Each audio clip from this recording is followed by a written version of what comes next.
ఈ వాక్యాన్ని వీక్షిస్తున్న సహోదరి సహోదరులందరికీ క్రీస్తు పేరట వందనములు.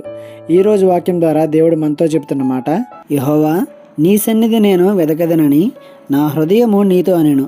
కీర్తనల గ్రంథము 27వ అధ్యాయము 8వ వచనము.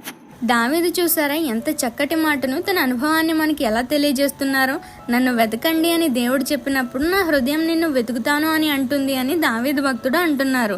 దేవుడు సెలవిచ్చిన చిన్న చిన్న విషయాలలో కూడా ఎందుకు అని ప్రశ్నించకుండా పని చేసిన సందర్భాలు దావీదు జీవితంలో ఎన్నో ఉన్నాయి. మరి మన సంగతి ఏంటి? దేవుడు వాక్యం ద్వారా మనతో మాట్లాడుతూ ఉంటారు.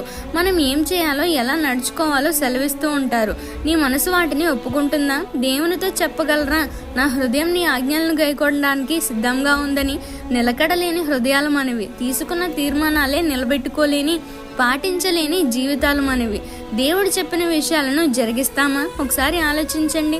మన బ్రతుకులు మారాలి, మన ఆలోచనలు మారాలి.